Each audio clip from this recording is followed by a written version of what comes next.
NCRB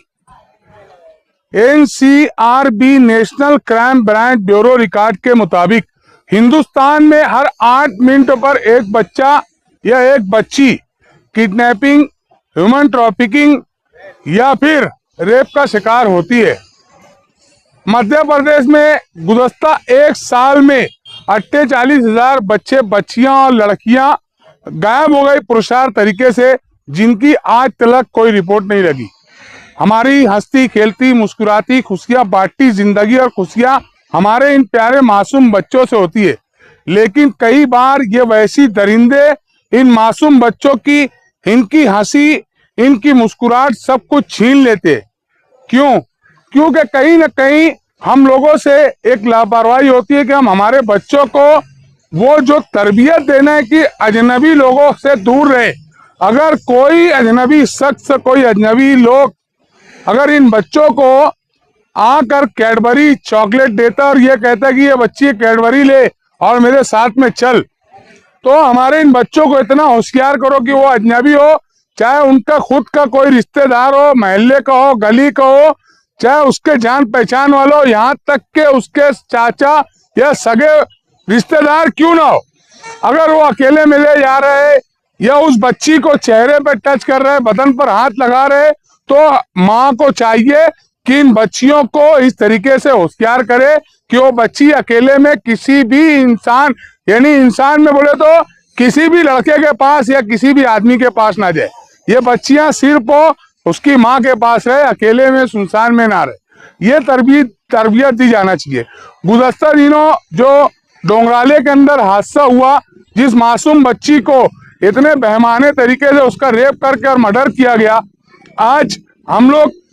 अल खिदमत ख्वातीन group और ख़ास तौर से लिल्ला चैरिटेबल फाउंडेशन के हमारे फैयाज अफसर साहब की काविशों से इतने सारे लोगों को जमा करके आज डोंगराले में हम उस बच्ची घर पर गए, और जब वहां पर हमारे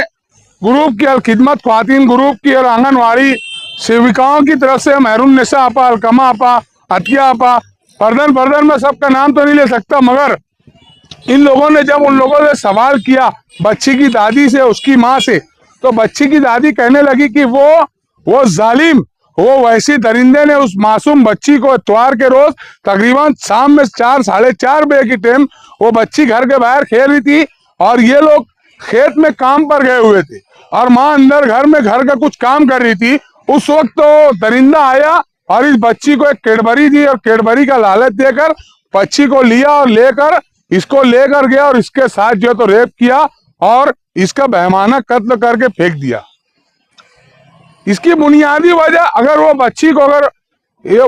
अगर होशियार होती या उसको इस चीज का पहले से इल्म होता तो वो बच्ची उसके साथ नहीं जाती, उस बच्ची की जान बच सकती थी। खैर, यह हादसा होना था। हमारा अकीदा है, यकीन है अल्लाह पर कि जो चीज होनी है वो अल्लाह की तरफ से पहले से तयशुदा होती है, मगर आने वाले दिनों में ऐसा कोई दूसरा हादसा ना हो,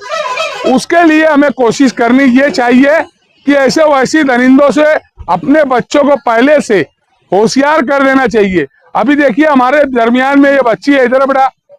मैंने इस बच्ची से, ये मेरे पास जब आई, मैंने इससे उसका नाम पूछा, इसने अपना नाम बताई, इसके वालिद का नाम बताई, माँ का नाम बताई, मगर मैंने जब इस बच्ची से इसके वालिद का मोबाइल नंबर, वालिदा का मोबाइल नंबर, घर का पता, घर नंबर के साथ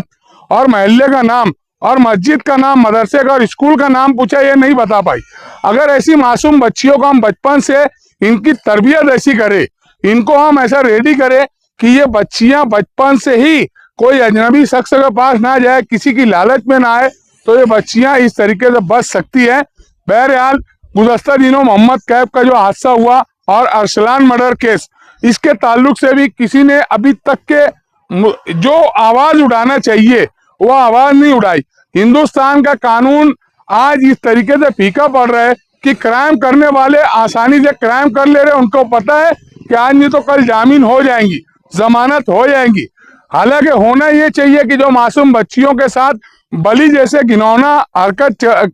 बलि चढ़ाकर, इनको जो बलि चढ़ाकर जो कत्ल किया जा रहा है या रेप करके जो कत्ल किया जा रहा है, इनको फास्ट ट्रैक के अंदर इनका जो तो केसेस को ऊपर लाके इनको सरेआम फांसी दी जाना चाहिए, या तो इस्लामी नुक्ते नजरिए से जो कानून है उसको नाफिज करना चाहिए सऊदी हुकूमत जैसा, ताकि कोई भी व्यक्ति जब इतना भयानक कानून रहेगा तो क्राइम करने से पहले सोचेगा। बहरहाल हम लोग आज जो सानिया हुआ इस बच्ची का और मोहम्मद कैफ और अरसलान का, उनके गम में आज भी हम बराबर के शरीक है। और जब भी तारीख पड़ती है हम जाते हैं, और आगे भी जो इस बच्ची को इंसाफ के लिए हम इंशाअल्लाह लिल्लाह चैरिटेबल फाउंडेशन और खिदमत ख्वातीन ग्रुप, गुमशुदा बच्चों की तलाश ग्रुप, आंगनवाड़ी सेवक ग्रुप और 11 star Khawateen group, MIC blood donor group और जितने भी ग्रुप हम लोगों के साथ जुड़े, हम तमाम लोग मिलकर इसके ऊपर जो है आवाज उठाएंगे और हुकूमत हिंद से ये मांगनी करेंगे कि इस दरिंदे को जल्द से जल्द उसको फांसी दी जाए। जज़ाकुमुल्लाह खैरन जज़ा। अस्सलाम वालेकुम।